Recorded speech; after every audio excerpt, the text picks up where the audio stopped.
5절까지 읽었는데 6장 전체를 통해서 살펴보겠습니다. 특별히 오늘 본문에 대해서 대부분의 학자들이나 또 설교자들이 이사야가 소명받는 그런 장면을 묘사한 것이다, 그런 구절로 설명들을 합니다. 틀린 것은 아니지만 좀 다른 구도에서 오늘 이 말씀을 예배 의식에 비추어서 볼 수도 있겠다 생각하고 오늘은 그런 시각에서 살펴보려고 합니다. 이사야는 성전에서 기도하다가 환상을 체험하는데 성전 안에 임재하신 하나님을 경험합니다. 주께서 높이 들린 보좌에 앉으셨고 옷자락은 성전을 가득 채웠으며 또 스랍들이 천사들이 날갯짓하며 주를 모시는데 거룩하다고 노래 부르면서 찬양하는데, 이런 장면은 요한계시록에 나오는 요한의 환상과도 흡사한 그런 모습이기도 합니다. 마치 천국에서 드려지는 그 예배의 환상이 분명해 보입니다. 그래서 오늘 우리가 주일마다 드리는 예배와 어떤 점에서 비슷한가 하는 것을 좀 생각해 보겠는데요. 특히 예배의 요소 가운데 반드시 지켜져야 할 구성 요소가 무엇인가, 또 무엇보다도 하나님의 임재를 경험하는 예배의 특징이라는 것은 무엇인가 하는 것을 같이 묵상해 보고자 합니다. 이사야가 성전에서 기도하게 된 배경을 생각해 보면 사실 그렇게 좋은 상황은 아니었습니다. 한때 유다의 소망이었지만 정치적인 성공으로 힘을 가지게 되고 그렇게 되면서 교만해진 우시야 왕이 하나님의 심판을 받아서 죽었을 때였기 때문입니다. 당시 상황은 좀 우울하고 아주 복잡했습니다. 한때는 많은 사람들이 이제 곧 살만한 세상이 이루어질 것이다 라고 믿었으면서 우시야의 그 군사적인 성공 그리고 부의 축적을 바라보면서 그 때문에 우시야 왕 스스로가 자신의 치적과 성공을 자신하면서 교만하게 되었을 때 하나님께서 속절없이 심판을 하시는 것을 보게 되면서 참 말씀을 무시하고 또 성전에서 제사장을 대신해서 분향하다가 우시야 왕이 남은 생애 동안 왕의 자리에서도 물러나게 되고 문둥병에 걸려서 사회로부터 격리된 채 지내다가 죽는 모습을 보았던 이런 백성들이었기 때문에 아주 착잡하고 복잡한 심경 가운데 있었던 상황이었습니다. 이스라엘 주변에서 열강들은 이제 막 여기저기서 부상하는 그런 시기인데 우시야의 죽음은 백성들에게 더 큰 위기의식을 가져다 줄 수밖에 없었습니다. 미래는 불안하고 불투명하고 막막한 상황이었습니다. 그러나 그때 당시에 이스라엘 사람들은 또 하나님 앞에서 그렇게 건강한 삶을 살지는 못했습니다. 불의한 삶을 살고 있었습니다. 그게 어느 정도인지 이사야의 표현에 따르면 한마디로 들포도를 맺는 엉터리 포도원과 같은 삶을 살았다, 이렇게 얘기합니다. 구약에서 종종 이스라엘을 포도원에 비유하고 있죠. 하나님은 모든 조건을 다 갖춘 아름다운 포도원을 만들어 주셨는데 울타리도 쳐주고 극상품 열매만을 맺기를 바라시고 계셨는데 배은망덕하게도 들포도를 맺고 말았다 하는 것이 그때 당시의 상황이기도 했습니다. 많은 사람들의 신앙은 형식적이고 양심은 돌과 같이 굳어져 있었으며 우상 숭배로 인해서 종교적으로 도덕적으로 타락했고 탐욕과 포악함, 위선과 거짓으로 오히려 거짓 선지자들은 우대하면서 하나님의 말씀을 전하는 죄를 지적하는 선지자들을 학대하던 그런 상황이었습니다. 한마디로 온 나라가 망가졌던 그런 상황이었습니다. 사람들이 성전에 제사 드리기 위해서 다녀가지만 진심은 내어놓지 못하던 그런 상황이었다라고 얘기합니다. 마당만 밟고 돌아간다라고 지적하기도 했습니다. 마치 오늘 우리들이 예배는 매주 드리지만 혹시 종교적인 습관에 따라서 하는 것만은 아닌가 돌아보는 그런 메시지가 이제까지 1장부터 주어진 상황이었습니다. 하나님을 만나고 하나님 앞에서 결단하고 변화를 다짐하는 그런 하나님의 임재를 경험하는 예배, 그런 상황과 거리가 멀었다 하는 겁니다. 이사야는 이런 암담한 상황에서 답답하고 실망스러운 마음을 아는 채 성전을 방문하였고 기도를 드리고 있었던 터였습니다. 그 상황 가운데에서 오늘 본문이 말하는 내용들이 벌어졌던 겁니다. 주님께서 높이 들린 보좌에 앉으셨고 옷자락에 성전을 가득 채웠으며 스랍들이 하나님을 거룩하다고 선포하면서 찬양하는 그런 예배의 장면의 환상을 보게 된 것입니다. 거룩하다라고 하는 말은 하나님의 모든 피조물들과 완전히 구별되신다라는 뜻입니다. 하나님은 죄와 타협이 없으시다라는 것을 가리킵니다. 이 하나님을 모를 때 인간은 별짓을 다 할 수도 있는데 이 하나님을 지금 선포하는, 찬양하는 그런 장면에서 이사야가 그 사실을 깨닫습니다. 완전하시고 선하시고 거룩하신 하나님 앞에 이사야 그 자신을 통해서 우리 인간은 누구인가 하는 것을 깨닫는 도전을 우리에게 전해줍니다. 하나님의 임재 앞에서 이사야는 스스로 심판받아 마땅하다는 것을 탄식하면서 인정합니다. 하나님 앞에 자신은 죽을 수밖에 없는 부정한 죄인인 것을 깨닫고 스스로의 죄를 고백합니다. 화로다라고 얘기합니다. 이제 죽게 되었다라는 얘기입니다. 심판 아래 놓인 인간의 현실을 이사야가 보았던 것입니다. 이제 하나님을 그런 가운데에서 죄인의 모습으로 만나게 되었으니 이제 자기는 망하게 되었다라는 것이었습니다. 우리가 인간의 진정한 모습을 바로 깨달아야 하는데 이사야는 그런 모습을 우리에게 보여줍니다. 이게 쉽지는 않죠.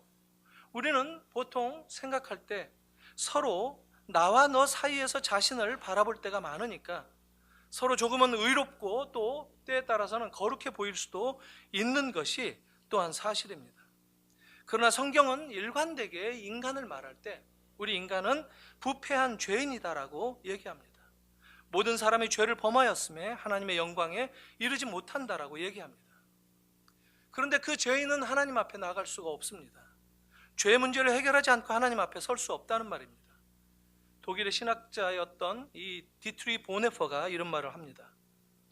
우리가 하나님의 이름은 함부로 부를 수 없다는 그 사실을 알 때에만 우리는 예수 그리스도의 이름을 부를 수 있다.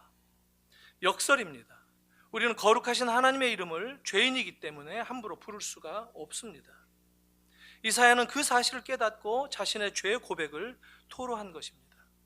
멸망과 심판밖에 남은 것이 없는 지금 그 이스라엘의 상황 가운데에서 지금 이사야는 자신의 죄성을 인식하고 보게 된 것입니다. 그것을 주님 앞에 고백한 것입니다. 이것이 반전을 만들어내는 주요 포인트였습니다. 이사야가 자기의 죄를 발견하고 죽을 수밖에 없는 죄인인 스스로를 애통해하며 회개합니다. 그때 하나님은 이사야를 심판하거나 정죄하지 않습니다. 오히려 이사야의 죄 문제를 해결해 주십니다. 하나님은 스랍들에게 명하여서 제단의 숯불을 가져다가 이사야 입에 대라고 죄사함의 은혜를 허락하십니다. 반전이 일어난 것이죠. 죄 문제를 고백했던 이사야에게 죄사함의 은혜가 내려진 것입니다. 여기서 말하는 숯불은 정화, 정결을 상징합니다. 특별히 제단에서 가져온 숯이라는 것은 죄를 소멸하는 능력의 역할을 하고 있는 것을 가리킵니다. 입술에 술을 댔다는 말도 입만 구원받았다는 말이 아니라 온전히 죄사함을 받았다는 구원의 선포입니다. 다만 입이 의미하는 바가 이사야 선지자가 앞으로 해야 할 사역과 관련된 정결한 사역을 상징적으로 보여줍니다. 물론 장래의 예언자적인 활동만이 아니라 이제까지 살아왔던 이사야의 생활과도 연결이 됩니다. 이사야는 한때 자기가 살던 시대를 비판하고 원망했습니다. 왕과 지도자를 욕하기도 하고 비난하기도 했습니다. 하나님을 탄식하면서 혼란스러운 상황을 자기의 이해를 거칠게 털어놓기도 했습니다. 그런 가운데 영광 중에 충만하고 거룩하신 하나님의 임재를 지금 경험하고 그렇게 함부로 말을 뱉었던 자기 입술의 부정함을 깨달은 것입니다. 아무리 죄악된 세상이라 할지라도 하나님께서 이 세상을 주관하신다라고 하는 사실, 자기는 그것도 모르고 하나님의 역사를 비판했다는 것을 깨닫고 자기의 입술의 부정함을 토로한 것입니다. 우리들도 이따금 사회나 교회의 모순을 바라보고 실망할 때가 있습니다. 우리가 아무리 죄악 가운데 있을지라도 그러나 그것마저도 하나님은 도구로 삼으시고 온전하게 역사하신다는 것을 믿어야 한다는 것을 이사야가 보여줍니다. 문제는 보이지 않는 가운데 역사하시는 하나님을 보지 못하는 우리들의 불신입니다. 우리의 죄악된 부정한 입술이 문제라는 겁니다. 하나님이 주신 입으로 믿음의 말을 하라는 겁니다. 하나님을 영화롭게 하는 말들을 하라는 겁니다. 내 입을 가지고 내가 말하는데 무슨 상관이냐라고 따지는 사람들도 혹 있겠지만, 오늘 이사야는 자신의 입의 정결이 구원이다라고 말합니다. 입은 말을 담는 그릇입니다. 그래서 입이 중요한 것입니다. 인간은 입으로 인격과 자기의 생각, 사상을 표현합니다. 사람의 인격에 따라서 표현도 달라지는 것이 그 때문입니다. 세상적인 사람은 세상적인 이야기를 합니다. 돈에 관심이 있는 사람들은 끊임없이 돈 이야기를 합니다. 복수심으로 가득한 자들은 복수심을 말로 드러냅니다. 왜 이렇게 잘 아냐고요? 저도 그렇습니다. 저도 그렇기 때문에 기도할 때마다 내가 깨달아야 할 것이 무엇인가 하는 것들을 돌아보면서 내가 한없이 죄인이구나 하는 것을 경험합니다. 고백하지 않을 수가 없습니다. 우리가 이것을 깨달아야 한다는 겁니다. 하나님을 만났을 때 이것이 가능합니다. 하나님을 만나서 은혜를 받았을 때 비로소 사람들은 은혜를 말하게 된다는 겁니다. 매일 은혜를 구해야 되고 매일 정결해야 되는 것을 소원해야 되는 것, 바로 이 때문입니다. 그럴 때 우리가 죄인된 모습으로부터 죄사함을 경험할 수 있습니다. 죄를 벗어날 수 있다는 겁니다. 우리는 악을 악으로 맞서는 실수를 저지르지만 주님의 은혜는 우리로 하여금 마음에 품은 칼을 내려놓으라고 그렇게 말씀합니다.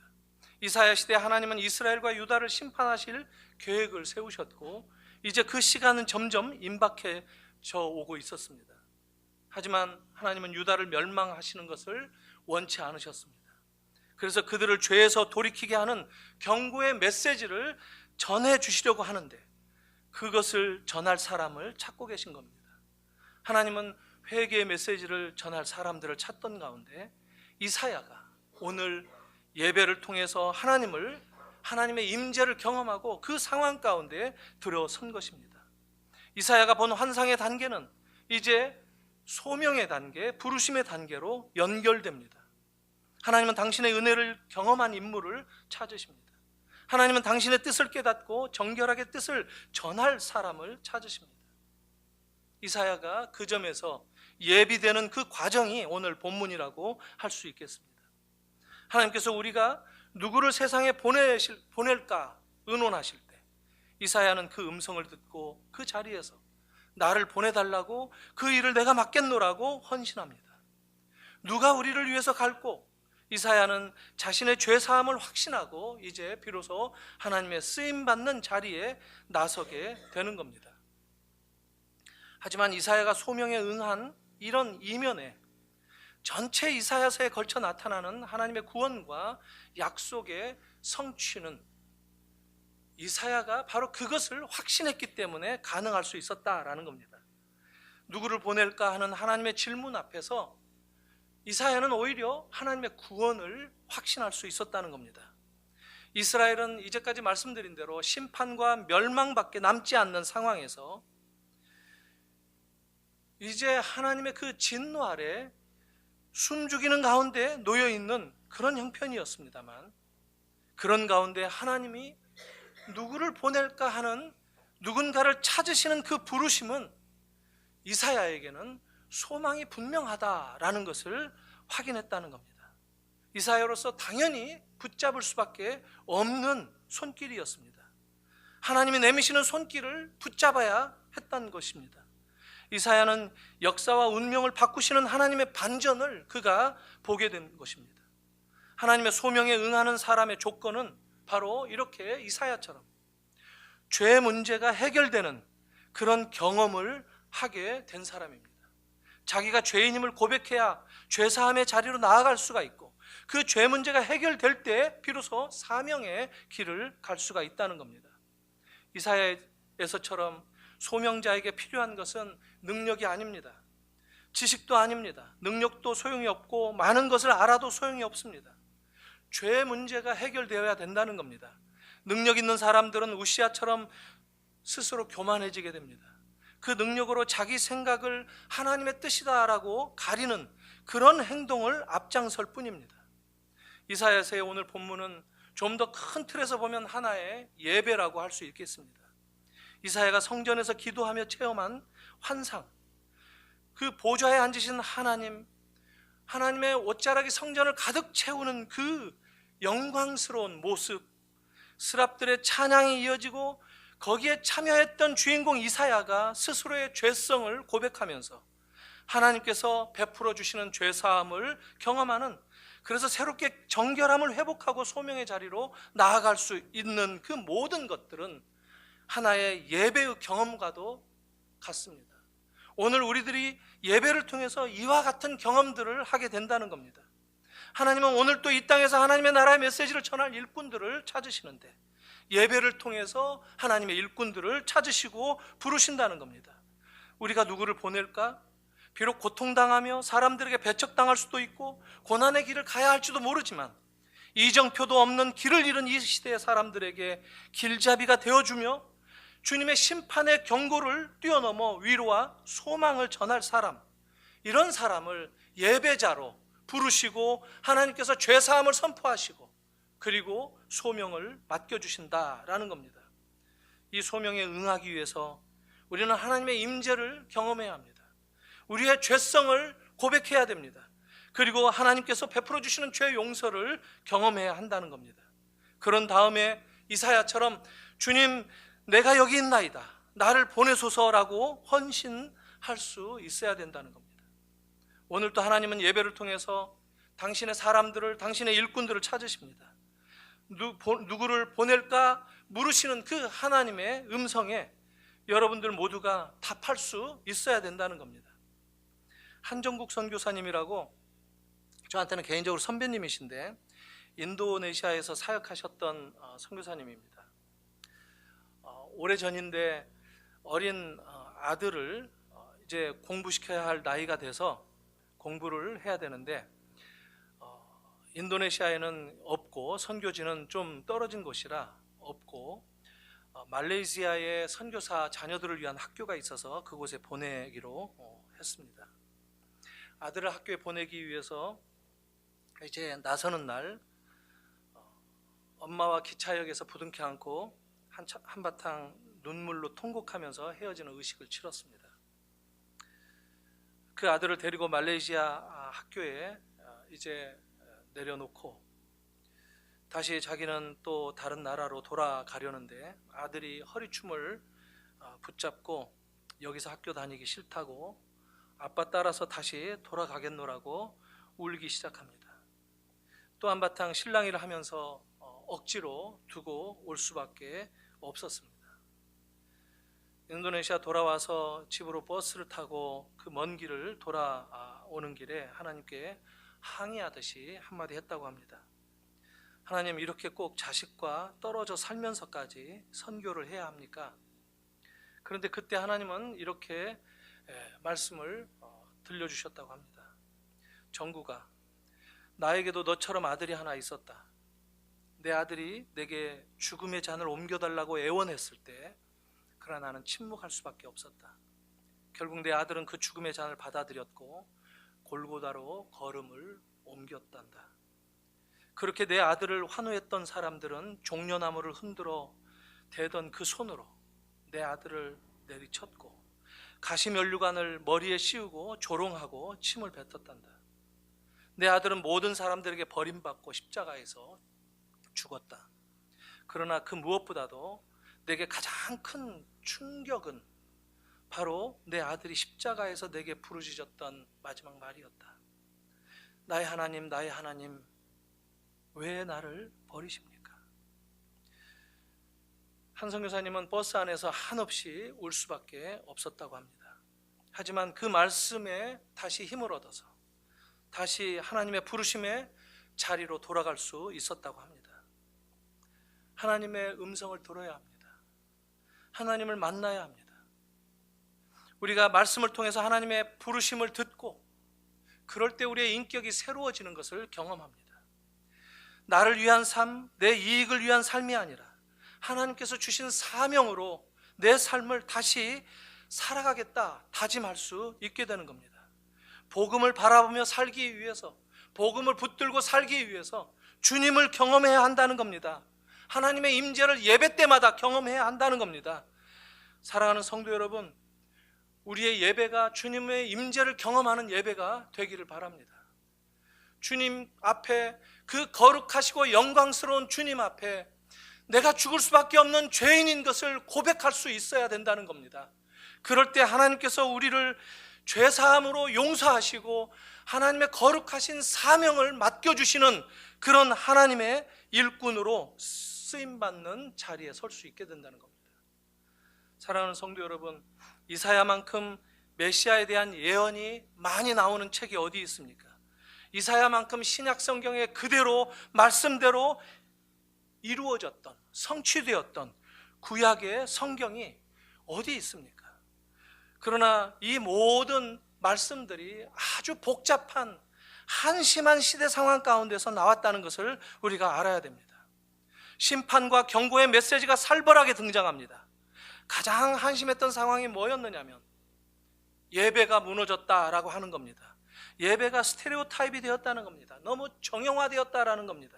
습관적으로 판에 박힌 모습처럼 왔다 갔다 하는 그런 가운데에서는 하나님이 만나 주실 수 없다는 겁니다. 하지만 하나님의 말씀 앞에, 하나님 앞에 우리의 진정한 죄된 모습을 인정하고 고백할 때 하나님은 우리의 마음을 다시 일깨워 주신다는 겁니다. 다시 우리의 마음을 흔들어 주시고 우리의 새로운 삶을 헌신하도록 인도하신다는 겁니다. 하나님의 말씀에 순종하지 않는 그런 예배를 하나님은 가장 싫어하십니다. 자기는 안 바뀌면서 의기양양하게 신앙생활하는 모습을 하나님은 역겹다라고 이사야서에 말씀하십니다. 오늘 우리가 예배할 때 우리 모두는 하나님을 만나는 그런 예배가 되기를 바랍니다. 하지만 하나님을 만나면 우리는 죽는다는 그런 죄의식을 가져야 한다는 겁니다. 내가 죽을 수밖에 없구나. 그게 오늘 거룩하신 하나님 앞에서 이사야가 자기가 죄인이라고 고백하는 그 모습으로 나타난 말씀이 아닙니까? 그리고 죄사함의 은혜를 깨닫고 정결함을 회복해야 합니다. 그리고 하나님의 부르심이 무엇인지, 우리의 삶을 헌신하는 그 헌신의 길이 무엇인지를 다시 바라보며 그 길을 가겠노라고 다짐할 수 있어야 된다는 겁니다. 다른 거 없습니다. 예배를 예배답게 생각하고 참여할 수 있기를 바랍니다.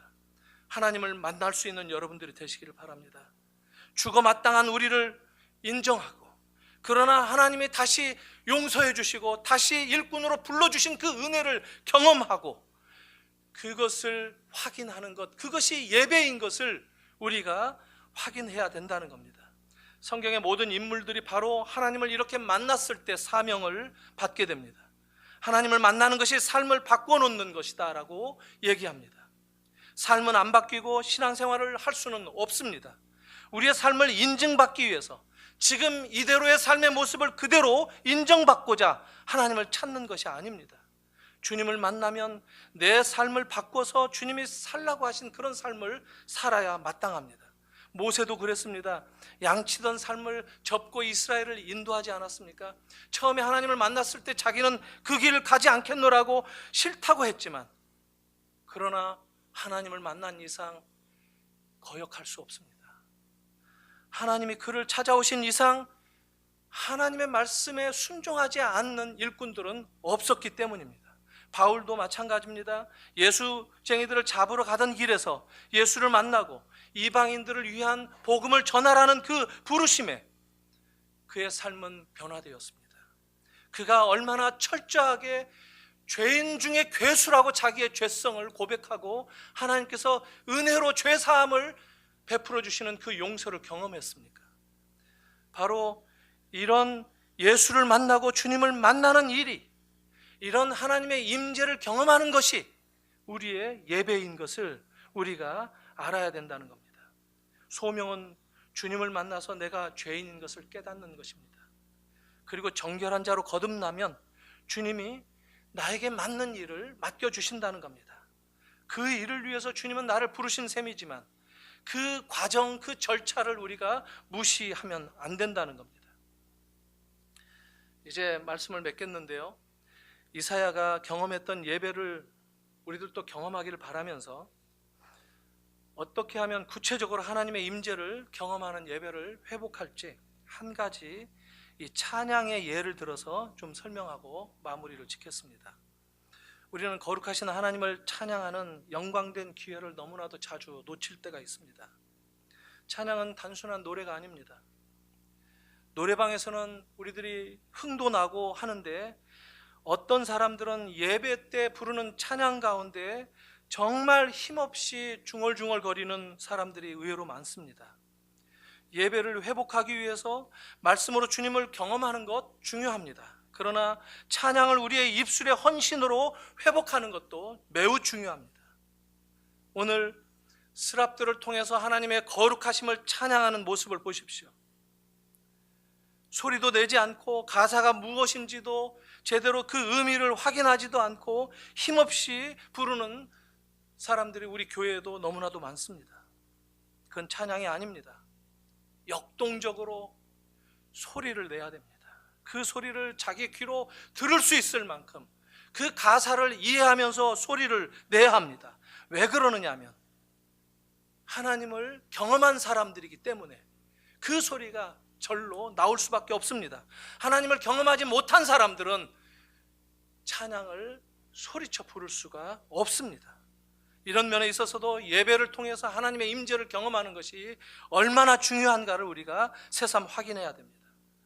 예배 때 우리가 소리내어서 찬양하지 못하는 많은 이유들이 있을 것입니다. 우리는 매주 세상에서 얼마나 바쁘며 또 얼마나 쫓기며 삽니까? 늘 지치고 늘 힘들고 그런 분위기를, 그런 정서를 예배 때 가져올 수밖에 없는 그런 형편일 것입니다. 한편으로는 이해도 됩니다. 그러나 예배자의 자세는 그것은 아닙니다. 예배 전에 모든 이 세상과의 단절을 경험하는 그 의지적인 노력들을 해야 합니다. 경건을 회복해야 된다는 겁니다. 주일 예배가 나를 지치게 만드는 것이 아니라 주일 예배를 통해서 지쳐있는 내 삶을 회복하는, 더 감격을 회복하는 그런 예배인 것을 우리가 알아야 됩니다. 한 주간 살면서 침몰되는 삶을 살지 말아야 됩니다. 많은 뉴스들이 있습니다. 살인사건이 터집니다. 세상에서 살면서 우리들이 듣는 뉴스들, 정치인들은 서로 싸우는 것만 봅니다. 또 청년들은 취직 걱정하고 고민하고 방황하고 힘들어하는 것을 늘 뉴스가 얘기합니다. 여기저기서 사람들이 화를 내고 분을 터뜨리고 부정과 불의가 팽배한 것을 우리가 듣습니다. 그러나 그런 정서적인 경험들을 예배 가운데 연장시켜서 그것을 가지고 그 토대 위에서 찬양해서는 안 됩니다. 하나님이 이 세상을 그런 가운데서도 다스리신다 확신해야 합니다. 하나님이 살아계신다라고 확신해야 됩니다. 그래야 우리 가운데 임재하시는 하나님을 경험할 수 있을 뿐만 아니라 진심을 다해서 우리가 찬양할 수 있고 진심을 다해서 하나님을 만날 수 있는 자리에 서게 됩니다. 사랑하는 성도 여러분, 하나님은 지금도 살아계십니다. 언제든지 하나님은 우리들의 상황에 개입하실 수 있는 분이십니다. 이것을 믿으시기 바랍니다. 우리 모든 개인들을 한 사람 한 사람 하나님은 얼마든지 다스리실 수 있는 분인 것을 우리가 믿을 때 찬양할 수가 있습니다. 세상에 어떤 일이 일어난다 할지라도, 교회에 어떤 일들이 일어난다 할지라도 하나님은 영광된 분입니다. 하나님은 온 땅에 충만하신 분입니다. 하나님이 이사야가 기도하던 성전에 그 옷자락이 가득 채워진 것을 보고 거룩하신 하나님이 영원토록 찬양받으신 그 모습대로 찬양받았던 것처럼 우리들의 찬양도 하나님은 받기를 원하신다는 겁니다. 예배를 회복하시는 여러분들이 되시길 바랍니다. 예배 회복에서부터 우리의 삶이 출발한다는 것을 기억하시기 바랍니다. 다른 거 없습니다. 하나님은 예배자를 찾으십니다. 여러분들의 찬양부터 하나님을 되찾고 여러분들의 신앙의 제대로 된 자리로 회복되어지는 이 역사가 오늘의 이 예배 가운데서도 경험되어지는 그런 놀라운 축복이 여러분들에게 임하기를 주님의 이름으로 축원합니다. 기도하겠습니다. 이 시간 오늘 주신 말씀 기억하면서 이사야의 이 예배의 경험을 기억하면서 주님, 제가 예배자로 이 자리에 있습니다. 하지만 주님, 제가 죽어 마땅할 죄인인 것을 주님 앞에 다시 새삼스럽게 고백합니다. 주님, 그럴 때 주님께서 은혜 베풀어 주시고 긍휼히 여겨 주셔서 죄 사함의 용서를 선언하신다는 것을 다시 한번 이 예배를 통해서 경험할 수 있기를 바랍니다. 그리고 소명의 자리로 나아가기를 원합니다. 이 예배가 제 인생을 바꿔놓는 예배가 되기를 원합니다. 주님, 이 예배 가운데 무엇보다도 주님을 만나고 주님을 경험하고 그 주님을 감격하고 돌아가는 예배자가 되기를 원합니다. 이 시간 함께 기도하시기를 바랍니다.